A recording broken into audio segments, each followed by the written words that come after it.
The 11/11 controversy. What is the real truth about 11/11? This is Law of Attraction Secrets. Join Miracle Mentor and Alchemy Life Coach Robert Zink and prepare to be empowered. Hello, everyone. Good morning, good afternoon, good evening. Whatever time you're listening to this special Law of Attraction Personal Empowerment Podcast. I am your miracle mentor, your mentor of light, Robert Zink. And today, oh yes, today, we are soaring high like a big, beautiful eagle flying in the direction of your dreams and your goals. Our program is about your empowerment, and we're here every single day, either through the podcast, which is carried on a whole variety of venues, or on video. If you are watching or listening on YouTube, be certain to subscribe and click the bell icon. If you're on iTunes, hey, we love you. Be sure and subscribe. Okay, here we go. The 11/11 controversy. It came to my attention.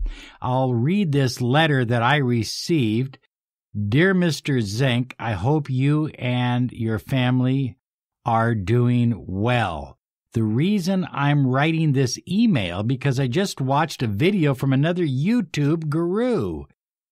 And in his video, he talks about reality transurfing and signs, the secret to shifting to the parallel you want. He mentions that signs such as 11/11 don't mean anything. It's just us who gives the sign some form of meaning, thus shifting our manifestation because we depend on the sign. He says signs don't have power. It is us who have the power. According to the law of attraction, the universe doesn't talk, but gives us signs in numbers or other signs. So perhaps you could explain some of this to the viewers so that, because they're confused and they seem to be receiving conflicting explanations regarding 11/11 and the law of attraction. Okay, we're going to get into this today, because I think it's important that you understand this, as it will not only apply to 11/11, but it will apply to other areas, okay? And we're going to get into kind of the mystical aspect of this as well as the scientific aspect. Now, when he says that signs don't have power, there is an entire tradition that goes back to the ancient Egyptians and beyond. And they believed that these signs had, here's the key word, it wasn't power, it was an alignment to a certain vibration or energy. You need to understand that. So when a magician, for example, uses a specific colored candle, when he uses a specific incense, when he uses a specific day of the week, a specific hour, all of this, it's because each one of those symbols have an affinity or an alignment to a particular vibration.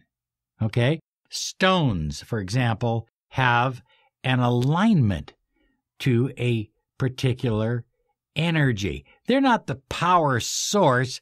They are in cooperation or in communion with a particular energy. And if you want to pull in that energy, that vibration, from a mystical perspective, you need as many of these similarities or alignment objects or symbols as you can possibly muster up. And you do them in a certain way. It's usually ritualistic. And it doesn't make any difference whether you're studying island magic or whether you're studying ceremonial magic or Kabbalah or whatever, they all work on a very similar principle. It really, to a certain extent, takes the quantum concept of entanglement to a whole new level, because it says that the vibration and the symbol are entangled in a certain way. Okay, so there's that. So to answer your question, does the symbol have the power? And the answer is, it has the ability to awaken the power. And that's very important. So McGregor Mathers, who was perhaps the greatest mystic and magician of our times, the founder of the Golden Dawn in 1888, said, by names and images are all powers awakened and reawakened. All powers awakened and reawakened. So important that you get this. In other words, the symbol in it of itself has an affinity. It has a power. It has an energy. It has a vibration. Do not doubt me on this. Trust me. Every symbol has a power, but it is designed to awaken an even greater power within you, because its power is limited to that symbol, while your power is not. You are a co-creator of your reality in this universe and every parallel universe therein. And that's absolutely important to understand. 1111 unlocks the limitations of the binary world, whereby everything is either on or off, ones or zeros, hot or cold, feminine or masculine. Everything is duality, and it unlocks those limitations. That's what 1111 means.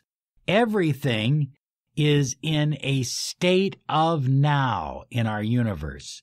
And that's important to understand, that including 1111, including the binary. You see, the binary exists in our space-time continuum, but does the binary exist beyond space and time?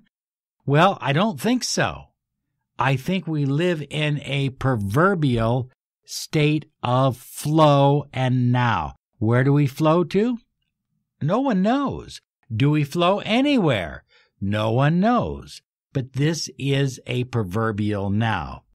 The mystical connection is being bridged today and is now more in harmony with modern science, because quantum science is proving the ancient Kabbalah. It's not disproving it, it's proving the theories. As a matter of fact, many quantum theories today have been old teachings of the ancient Kabbalah for centuries, so it's not new. So understand this. Let's go with the premise. Here's a presupposition for you. You and I, if there is a you and if there is an I, are infinite beings. We are timeless. We have no beginning, and we have no end. But we have projected ourselves into a world of time and space, a finite world, a world where symbols do matter. Let me say that again because it's important. You see, outside the world of time and space, as an infinite being, there is no need for 1111 or any symbols of any kind, because there is only the proverbial now. But once the Big Bang exploded and time and space were equally created, now symbols were created at the same time. And we can go through nature and see a myriad of symbols that were created right from the beginning. But they weren't there before space and time. It took space and time to create those symbols. And so it is with 1111. 1111 is a symbol. 1111 is a symbol that you are unlocking the binary world in which everything is in constant opposition. By the way, we have a couple of good programs on 1111, and I'll have a link right down below for you to check out so you can get my perspective on 1111. This is the #1 podcast on personal empowerment, success, and the law of attraction. You're listening to the Miracle Mentor of Light, Robert Zink. Okay, every one of these symbols vibrate at a different frequency. They are a different vibration. They are a different energy. And different energies attract different things. They're entangled through what they call entanglement. They're entangled to different energies, other energies that are similar. Do you understand what I'm saying? They're entangled to, and they can have physical counterparts that they're entangled to. Some are more entangled to money and prosperity. Some are entangled to love and happiness and health and healing and all of that. Now, here's the real question that we need to ask ourselves. Not whether 1111 has meaning or not, because we know it does. The real question we need to ask ourselves, and this is an important question, this is perhaps the strongest argument against 1111. Where was this symbol before people had clocks, particularly digital clocks? Where was it? Oh, I got to take a deep breath on this one.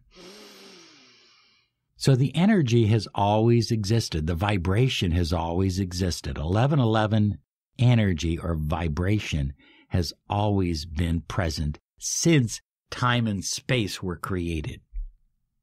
Okay, but as time and space create, we now know, at least we theorize, that space is constantly expanding. And as space expands, human awareness and human knowledge and human intellect increase. It expands as well. In other words, it isn't just time and space expanding, it's humanity's mind is expanding. Kind of a deep, mystical, entangled connection between the mind of human beings and the mind of God, or the mind of the universe, the expression of God, what in the Kabbalah they would call the Shekinah, the feminine principle of God. You are about to experience a miracle. Claim your free 30 minutes of miracle mentoring and Alchemy Life Coaching. Visit www.lawofattractionsolutions.com. Now, it doesn't mean that there weren't some symbols. For example, we go back to the Bible and we see two mountains representing on and off, two mountains representing blessings and curses.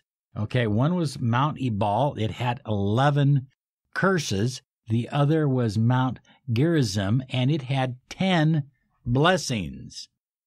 And what did the people of Israel do in their journey to the Promised Land? Now, you don't have to believe this literally, by the way. It's still an analogy that expresses a deeper truth. They walked in between these two mountains. Where were these mountains expressed in Solomon's temple? In the pillars of Jachin and Boaz, the pillars of masculine and feminine, the black pillar and the white pillar. They were expressed in the symbol of yin and yang. So 1111 has always been in expression. It just took on different symbols. They weren't as digitized. They weren't as sophisticated back then as they are now. But even two birds or hawks flying in parallel position could be a symbol of 1111. So we could go on and on with that. 2 rivers forking at a certain place. Again, another symbol of 11. And if you're coming across these symbols throughout your life, it's an indication that the universe is speaking to you. It's the indication that the universe is communicating with you. Again, the universe communicates through symbolism. It communicates because it understands beyond the space-time continuum. So it understands what you're going to do, where you're going to be. And the symbol is there when you get there. It's beyond our comprehension, but it does exist.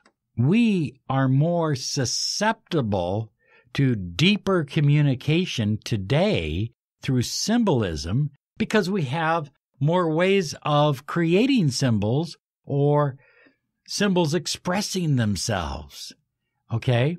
So, again, 2,000 years ago, people might not see the 1111 all the time, but when they see it once, oh, that was enough to make a serious change. They would go to the high priest, they would go to the shaman, they would go to the witch doctor, they would go to somebody who had a spiritual connection and understood a deeper meaning of what it meant. And of course, in these vision quests that the Native Americans oftentimes took, the idea was to see symbols, and little things were oftentimes interpreted as symbols that meant something that you and I would look at today and say, oh, that doesn't mean anything. Well, it did because they were sensitive to it. You and I now are sensitive to 1111, for example, or digitized numbers on our watch, our phone, license plates, things like that. Everything was present. 1111 energy was present in the pre-universe, when the universe was the size of a pea. Can you imagine everything, all matter, all existence, literally condensed so tightly that it fits within the size of a pea? In the Kabbalah, they would call this the primordial point. It was associated with Keter, and Keter is essentially the highest representation of the Godhead. It represents infinite potential in every direction, infinite potential. And so scientists believe that at some point this pea exploded. And, of course, the Big Bang Theory. And thus we have the universe. Now, there are various theories that go along with this, and there's variations of these theories, okay? So what I'm telling you is not specifically fact. It's a theory, but it's a pretty strong theory, okay? It's like the theory of gravity. So within that P, everything existed. All the symbols existed. All the planets existed. All the vibrations existed. All the energy existed. All the money existed. All the solar systems existed. All the suns and stars existed. Everything. Boom. Explosion. As we expand and raise in vibration, as the universe is also expanding, we now can see what we were blind to before. In other words, it was always there. So if all of a sudden you are now seeing 1111, it was always there.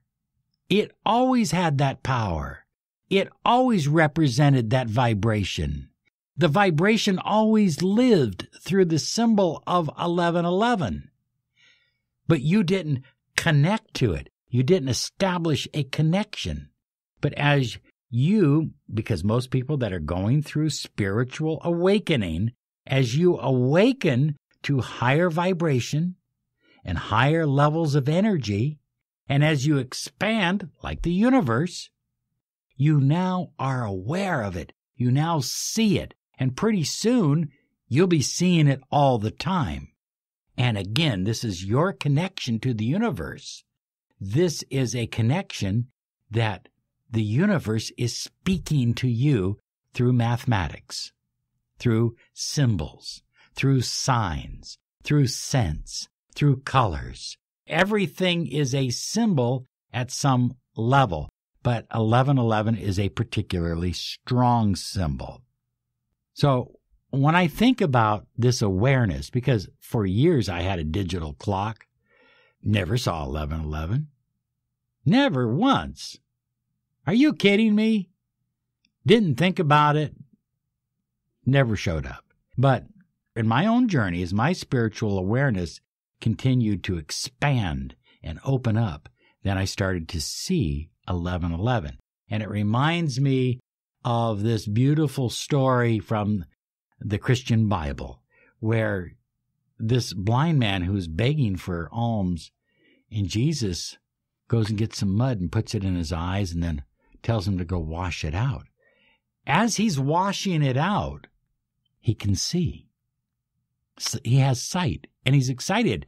And, of course, Jesus says, just keep it quiet between you and I. But he goes and tells everybody. And the Pharisees come to Jesus. And they come to this blind man, and they're just belligerent to this blind man. You were just a faker, blah, blah, blah, blah, blah. Anyway, long story short, the blind man says, I don't know if he's the Messiah or not. I don't know who he is. All I know is before I was blind, now I can see. And I think that's what happens when you mature enough and you go through this spiritual awakening and you open up your mind to infinite possibilities and potential. All of a sudden you become like what they call the small universe, the microprosopis. You begin to expand as well. And as you expand, what was invisible before, what was right before you before, is now present. And now you have a connection, and that connection awakens the power within you. Okay? So the power is within you, and the power is outside of you. But then I have another question. Is there really anything outside of you? Have a great day now, because you absolutely deserve it. Bye-bye now.